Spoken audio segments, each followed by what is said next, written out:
And why, by the way, is the answer to mass shootings always universal gun confiscation? Shouldn't we be focused on the people who did it? On the dangerous people? It's like forcing the entire population into drug rehab in response to the fentanyl crisis. Probably better to focus on the addicts. Why did they get addicted? How can we help them? Let's be serious about this. Children. Wait, what the fuck did he just say? Let's listen to that again.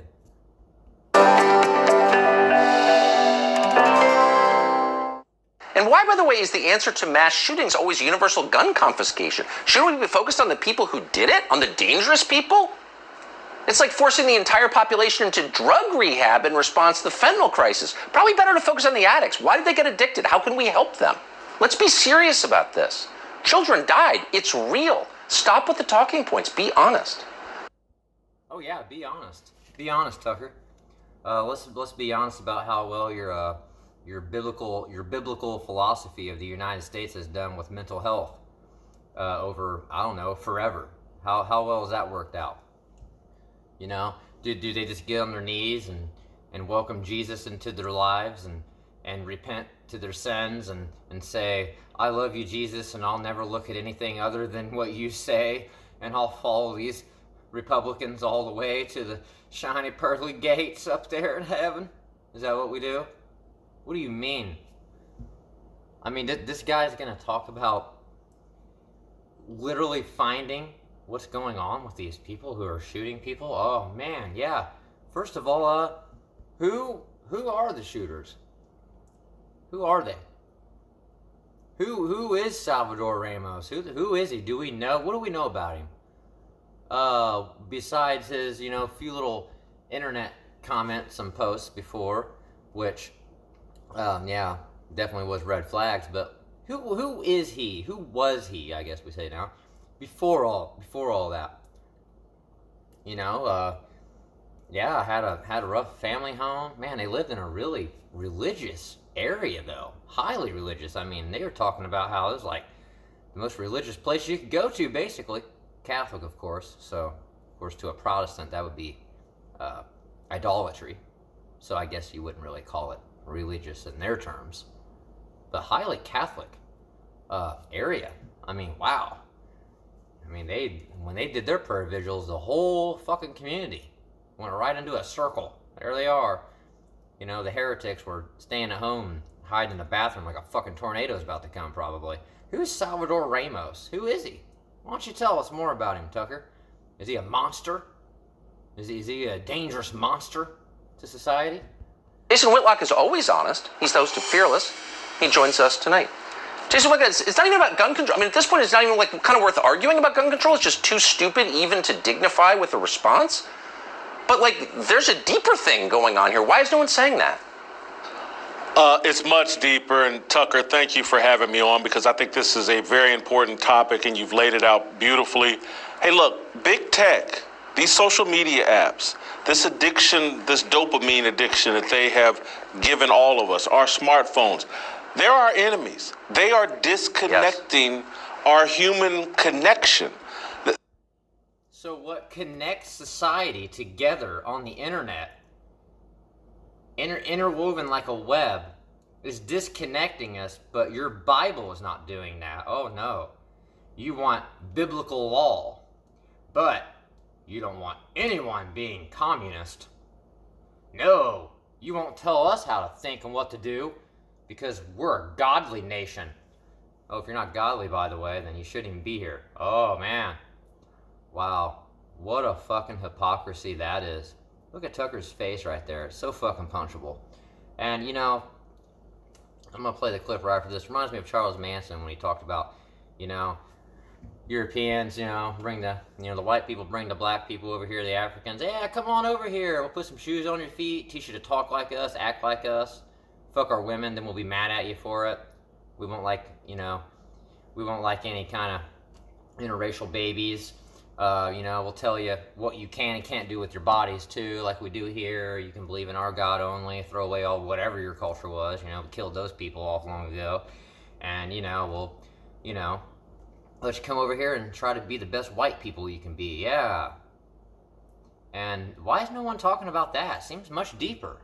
Yes. This young man, Salvador Ramos or whatever, lived a very isolated life. His family was in tatters. Allegedly, his mother was a drug abuser. He's living with his grandmother. There doesn't appear to be a connection to his father. He's online playing Call of Duty. He's connecting with other human beings through direct messages, instant messages over Instagram. This whole world we've built, this social media matrix, it is not good for our minds. And I'll go all the way to everyone's most favorite president, Barack Obama, an example we saw today that you did not reference. This is a very smart man. I believe Barack. Okay, so we'll get to what he's getting to here that makes no fucking sense. It's just a weird narrative that he spreads to ignorant people that can't fucking do their own research or put any kind of things together and link them together at all. You know, they can't even, use those little fucking building logs, that we used as a kid. They wouldn't know how to fucking put something together. They just throw it across the room, and say, let's go pray. And pray that it gets together here soon. And Jason Whitlock, I don't even know who the fuck this guy is, but I mean, he couldn't possibly be more of a white guy in a black body. He's a disgrace to African culture. He's a disgrace to all cultures, even Christianity itself, trying to enforce his biblical law onto everyone. And using the same terms that Republicans and Fox News and Newsmax and all of them use, all the right-wingers, he used, let's think about it, he used the Matrix. He started out with big tech. He talked about how this kid was isolated. He was isolated, and the only reason he got to this, insanity, going and shooting 19 children in schools, because, well, he played Call of Duty, and he was on social media interacting with people. And he was isolated, and his mom was a drug addict.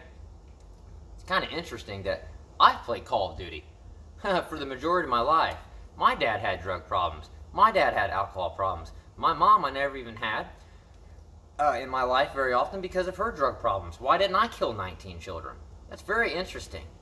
It's fascinating to me that to try to comprehend what this dumb motherfucker's even trying to say. But let's get to the next dumbass part. Obama is very smart. I believe social media has damaged his mind. He used this tragedy in Texas and 19 slaughtered children to venerate and celebrate George Floyd. He stood George Floyd on the bodies of 19 dead children over Twitter. Before social media, his mind would never go to connect George Floyd to 19 slaughtered children. Okay, let's see here. As we grieve the children of Uvalde today, we should take time to recognize that 2 years have passed since the murder of George Floyd under the knee of a police officer. His killing stays with us all to this day, especially those who love him. Now wait a minute. He put George Floyd on top of 19 children? Now wait a minute. This happened to be the day, 2 years from that day, that George Floyd was killed. And it happened to be during all this Uvalde talk. So he mentions Uvalde, so he's not just talking about George Floyd, and he's mentioning the tragedy of the present moment, of that time as well.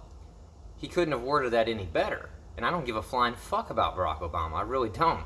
But I do care about words. I do care about how people express themselves, and I think he expressed this very well. I don't see what's wrong with this specifically. But he's going to act like for some reason he was trying to put George Floyd in front of 19 slaughtered children. I don't see where he sees that. But then again, I guess he read the Bible wrong too, so we can't, possibly expect him to understand this fucking paragraph. We must remember and celebrate George Floyd.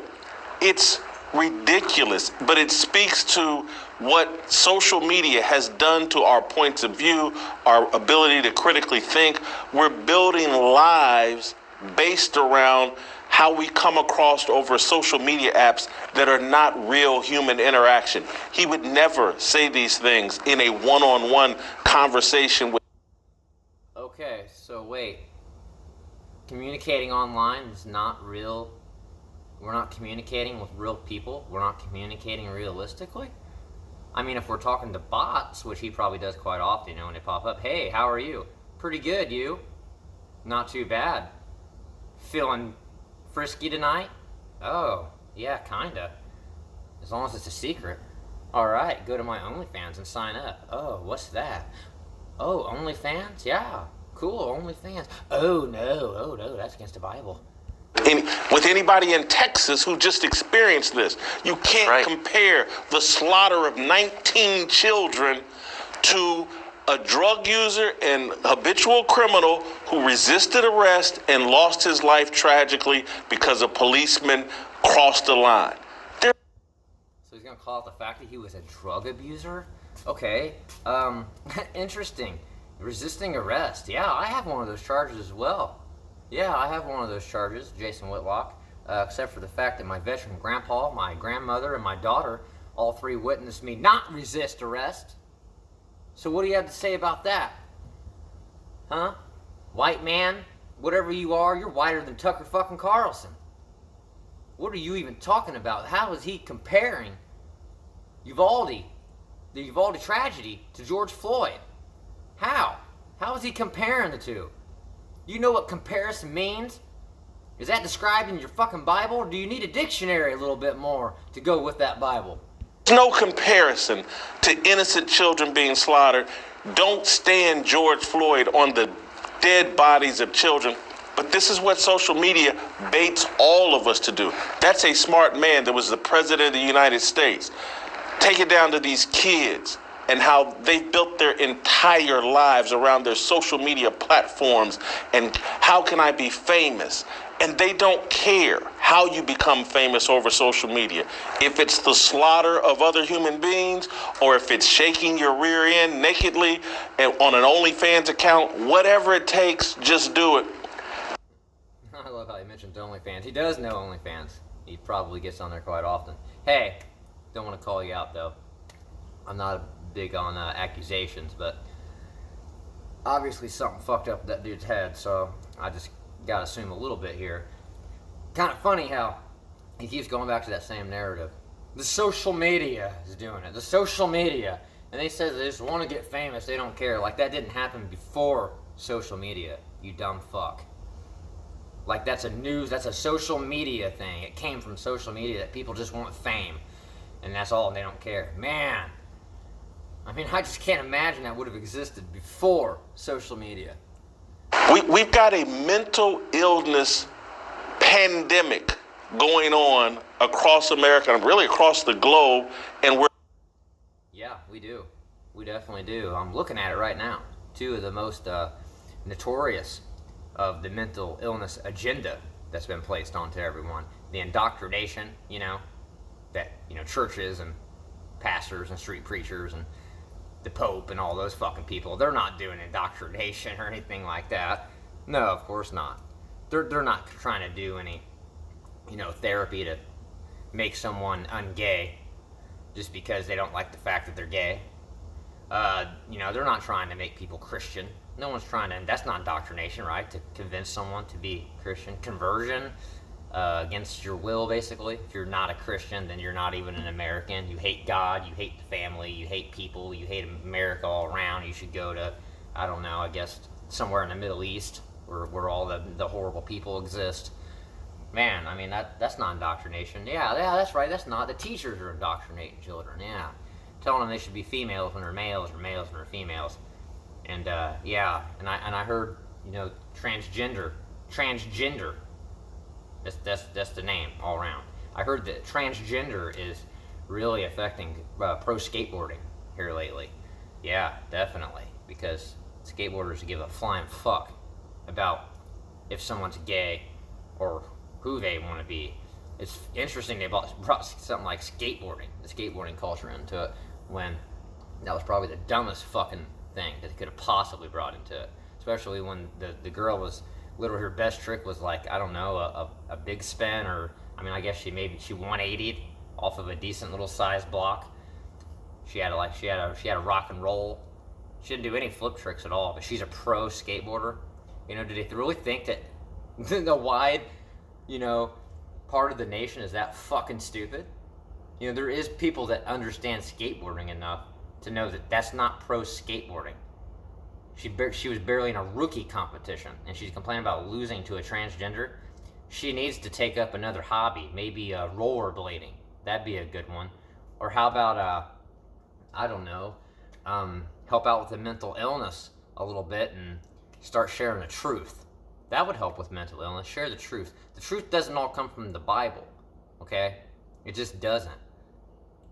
It's obvious throughout history. It just doesn't. But if you want to go back to the Inquisition and try your chances this time around, I don't think it's going to pan out as well, but go ahead and try it, Tucker and Jason. You guys are really, look, you got your thinking caps on here. Man, really thinking deep. Tucker's really in it. He's critically thinking. Just not critical race theory type or anything. Ignoring it because, hey, let's just get rid of the guns. That'll fix it. Yeah, I'd be sympathetic to get rid of the iPhones. I really would. I'm not in charge, thank God. Jason Whitlock, thank you. Deep as always. Yeah, I say get rid of the iPhones. God, somebody put a bullet in this motherfucker's head already. Not Jason Whitlock. We'll spare him. He's innocent. He's just stupid. Tucker Carlson, he ain't innocent, and he ain't stupid. And he needs to go. He needs to go somewhere. He needs to go out of this country.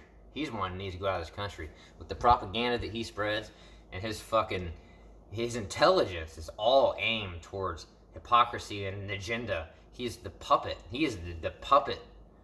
You know, for the puppet master pulling the strings. We don't even know who the puppet master is. He's somewhere off in the deep state, you know, with big tech on Twitter and Facebook, you know, with the algorithms, the devilish algorithms and stuff. You know, it's all so satanic.